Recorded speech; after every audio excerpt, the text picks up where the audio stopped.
Hello दोस्तों, मंजो हिंदी कहानी में आपका स्वागत है। आज की कहानी है लोहा खा गया घुन। हिंदी कहानी या हिंदी लोक कथा आप इसे कह सकते हैं। तो दोस्तों शुरू करते हैं हम आज की कहानी। एक बार की बात है, दो व्यक्ति थे जिनका नाम था मामा और फूफा। मामा और फूफा दोनों व्यापार करते थे और दोनों व्यापार में सहभागी थे। मामा ने फूफा से कहा, फूफा क्यों ना हम कोई ऐसी वस्तु खरीद लें जो जल्दी खराब ना हो और उसकी कीमत भी बढ़ती रहे। फिर हम उसे कुछ वर्षों बाद बेचें जिससे उसके मूलधन से ज़्यादा दाम मिले। फूफा ने कहा, ठीक है मामा, तुम्हारी बात तो सही है, पर हम खरीदें क्या? उन्होंने आपस में राय मशवरा किया और लोहा खरीदने का निर्णय लिया। दोनों ने बराबर रुपए मिलाकर लोहा खरीदा। फूफा ने मामा से कहा कि लोहा वह कहीं सुरक्षित स्थान पर रख दें। मामा ने लोहा अपने पास एक पुरानी कोठरी में रख लिया।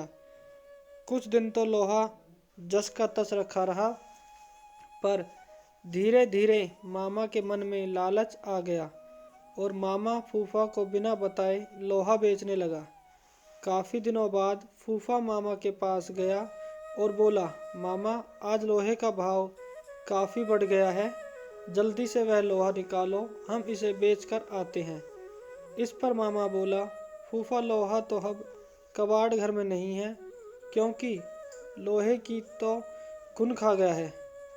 फूफा समझ गया कि मामा ने उसके साथ धोखा किया है और उसे बिना बताए सारा का सारा लोहा बेच दिया है। फूफा को क्रोध तो बहुत आया, पर वह बिना कुछ कहे सुने वहाँ से चला गया। इस घटना के कुछ दिनों बाद फूफा मामा के पास आया और बोला, मामा मैं एक बारात में जा रहा हूँ, बड़ा अच्छा इंतजाम है, अकेला हूँ, चाहो तो अपने लड़के को साथ भेज दो, उसकी भी मौज हो जाएगी और कल सुबह तक हम वापस भी आ जाएंगे। मामा बोला, क्यों नहीं, बेशक तुम मेरे लड़के को अपने साथ लेकर जाओ, और हाँ, इसे बारात में अच्छी तरह खाना वाना खिला देना। फूफा बोला, यह भी भला कोई कहने की बात है मामा, तुम निश्चिंत रहो। इस तरह 2 दिन बीत गए। मामा का लड़का अभी तक घर वापस नहीं आया। मामा को बहुत चिंता हो गई कि अभी तक उसका लड़का घर वापस क्यों नहीं आया है। वह अपने लड़के के बारे में जानने के लिए फूफा के पास गया और बोला, फूफा मेरा लड़का कहाँ है, वह अभी तक घर वापस क्यों नहीं आया है? फूफा ने कहा, क्या बताऊँ मामा, रास्ते में एक चील तुम्हारे लड़के को उठाकर ले गई।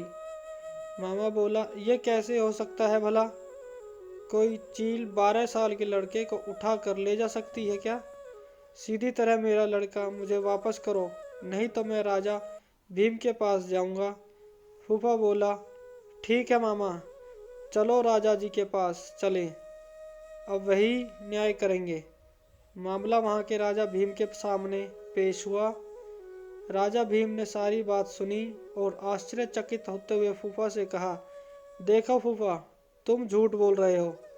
भला कोई चील 12 वर्ष के लड़के को उठाकर अपने पंजों से आसमान में ले जा सकती है?